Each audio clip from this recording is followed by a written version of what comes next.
Nouvelle édition sur la nationale. Mesdames, Messieurs, bonjour et bienvenue dans ce 13h30.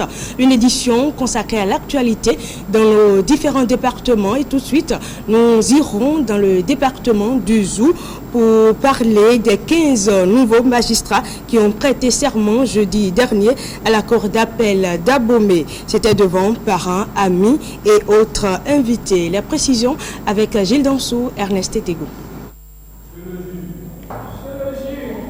Ils prêtent serment, ces 15 nouveaux magistrats. Ils s'engagent à accomplir avec loyauté et probité leur profession.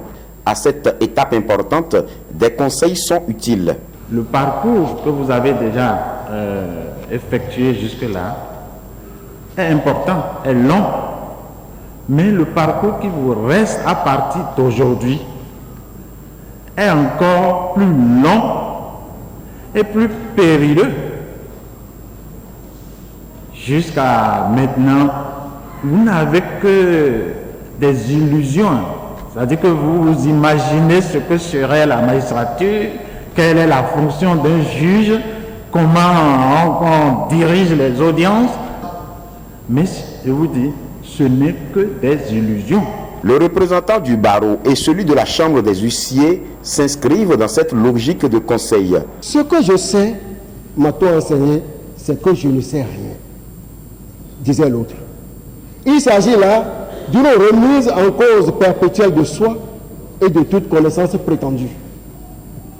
Je partage cette approche des choses, car dans le domaine qui nous réunit ce jour, le droit est aussi vaste et large que l'océan.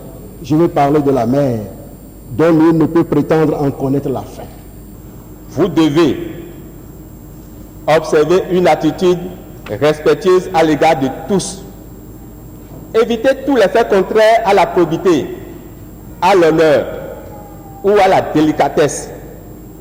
Vous y parviendrez surtout par l'humilité à l'égard de tous. Je répète, vous y parviendrez surtout par l'humilité à l'égard de tous. Ils sont ainsi renvoyés à leur nouvelle charge. Nous irons à présent dans le Septentrion pour retrouver du côté de l'antenne régionale de l'ORTB Parakou, Loukiat Dangouzato.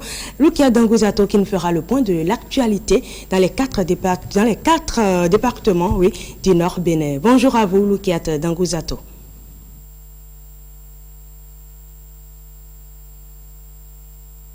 Monsieur, merci de votre confiance renouvelée au journal des régions.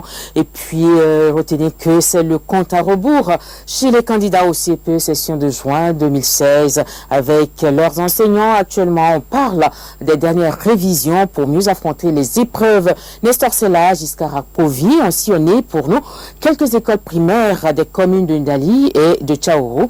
Et pour faire le constat des préparatifs, voici le reportage. Nous sommes à l'école primaire publique de Bossi à Boko dans la commune de Ndali.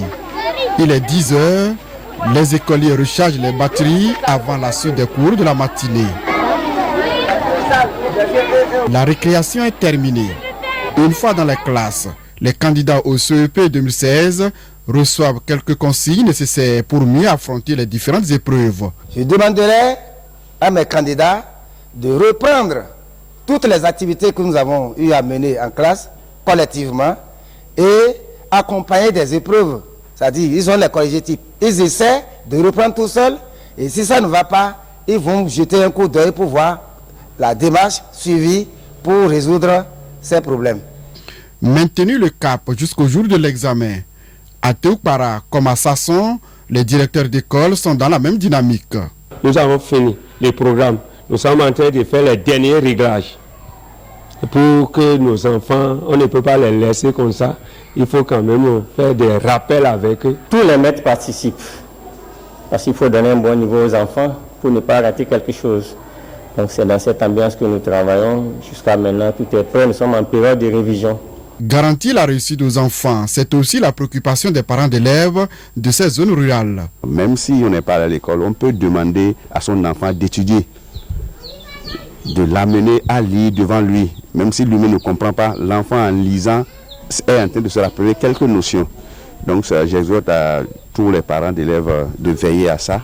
On a formé des groupes dans quelques maisons et on les contrôle.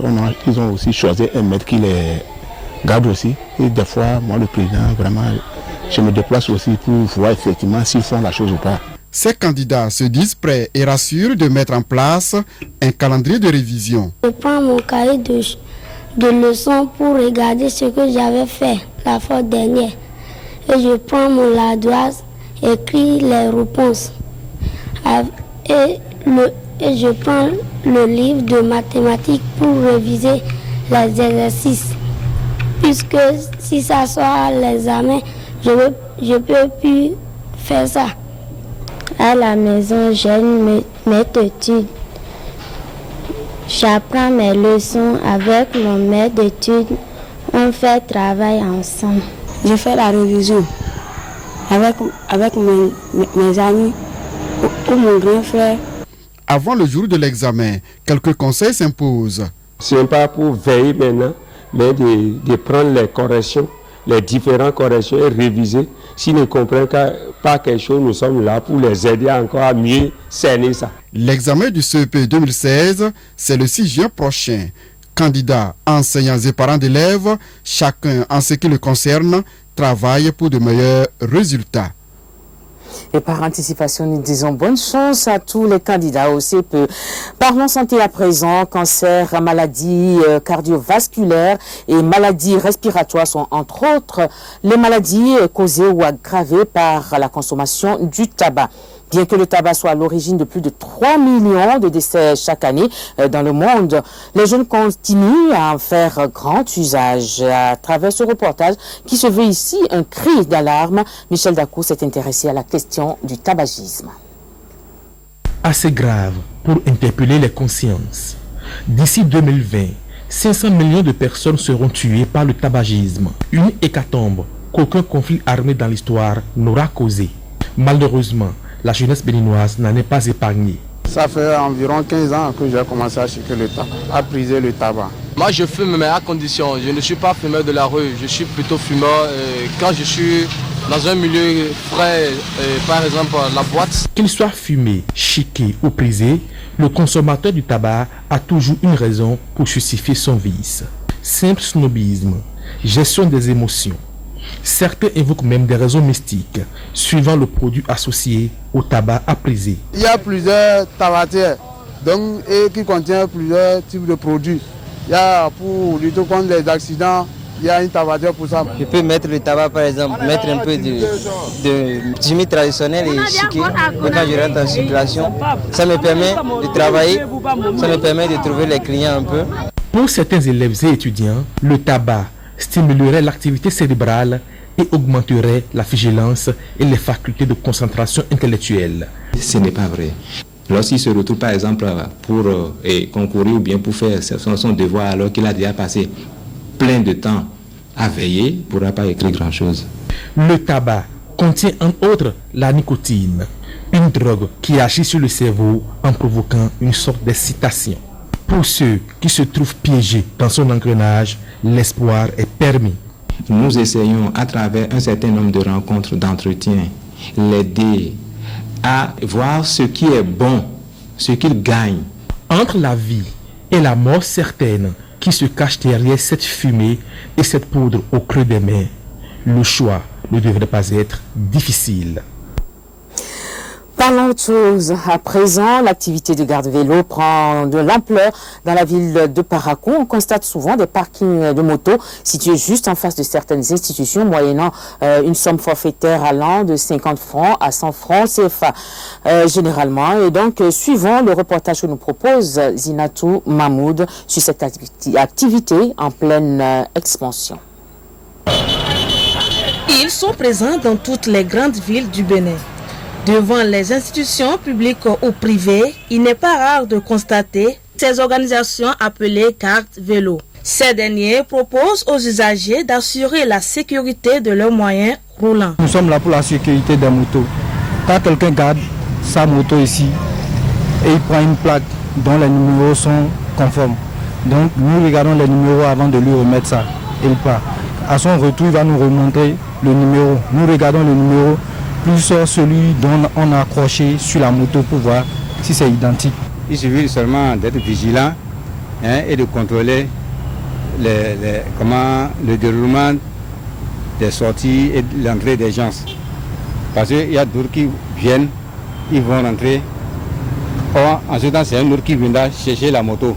Donc, il faut d'abord être physionomiste. Plusieurs raisons poussent les usagers à recourir à ce genre de service. Je suis venu tout à l'heure visiter un frère hospitalisé au CHD.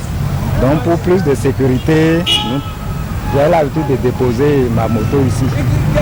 C'est pour éviter les éventuels cas de vol que nous avons l'habitude de déposer nos motos au niveau des dates pour plus de sécurité. À 90%, on est plus rassurés. Quand c'est une institution qui installe le service de garde de l'eau, on ne le souhaite pas.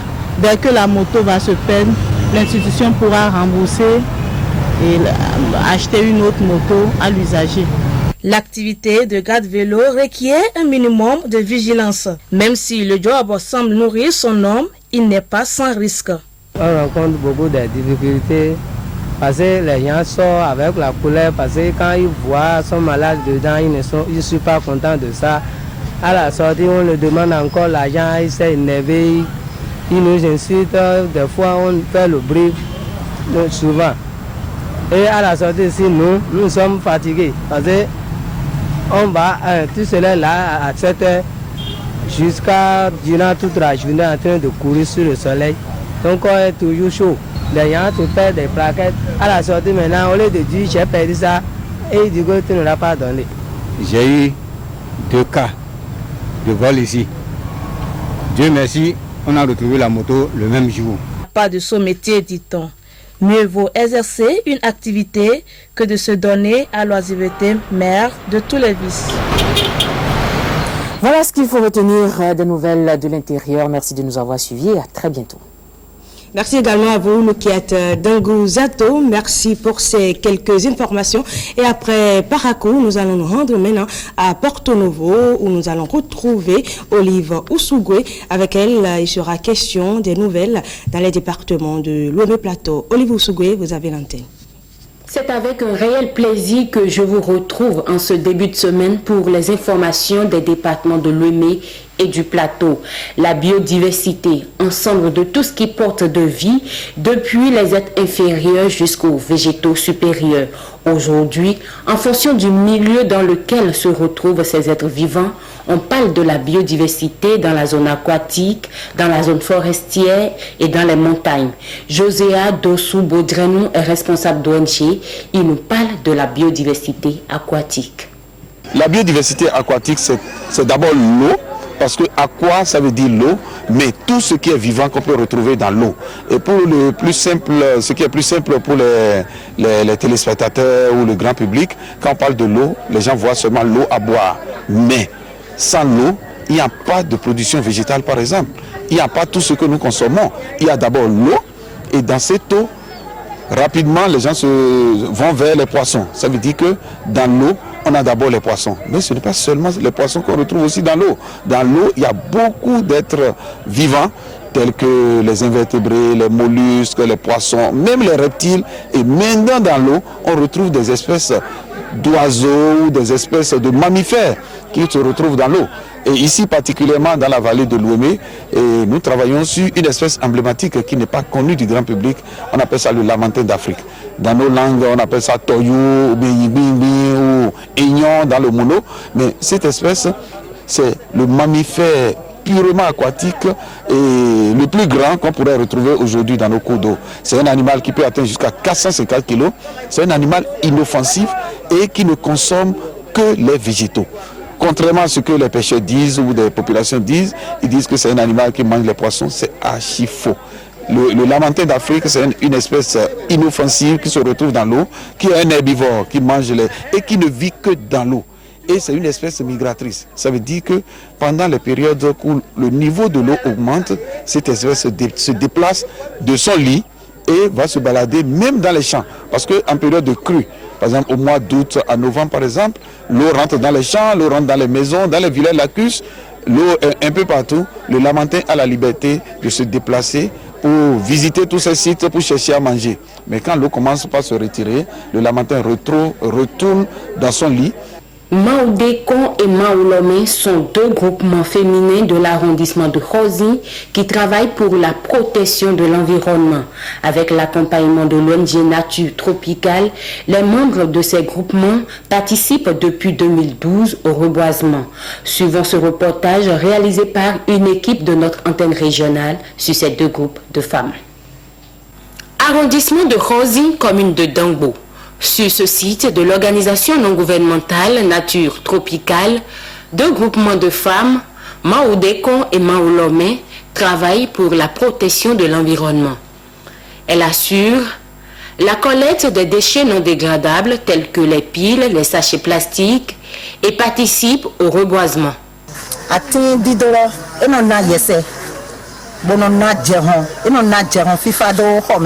En dehors de leur engagement pour la protection de l'environnement et de leur commerce, ces femmes, réunies en de petits groupes, font le maraîchage, une activité qui n'est pas sans difficulté. Nous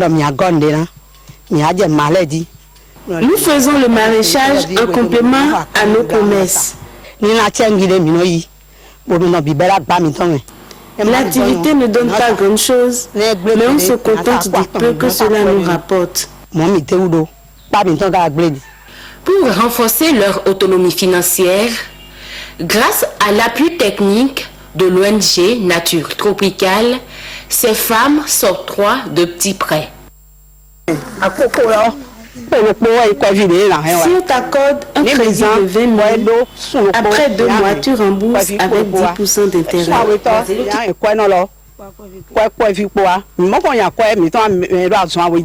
Les a formés aussi à faire de l'EPC. L'EPC c'est quoi? C'est une technique de Oxfam America qui accompagne surtout les femmes rurales à cotiser de l'argent entre elles et à se donner des petits crédits avec intérêt. En attendant l'appui de l'État ou de toute autre organisation, les groupements Maoulomé et Maoudékon de Khosi s'évertuent pour l'autonomisation de la femme rurale.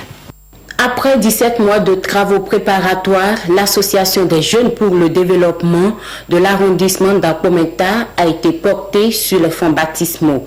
C'était à la faveur d'une assemblée générale constitutive en fin de semaine écoulée. Guillaume Avienou, Patrick Nimanvo. C'est ici, dans la cour du complexe scolaire de Pometa, l'un des 6 arrondissements de la commune de Kétou, que les enfants du dit arrondissement se sont donné rendez-vous pour cette fin de semaine. Personne n'a voulu, semble-t-il, se faire compter l'Assemblée générale constitutive de l'AGEDAO, l'Association des jeunes pour le développement de l'arrondissement de Pometa. L'organisation, consciente des maux qui minent le développement de cet arrondissement, propose à ses concitoyens un Pometa plus brillant, tant à l'interne qu'à l'externe. Pometa est en fait le grenier de cadres à divers niveaux sur le plan national et international.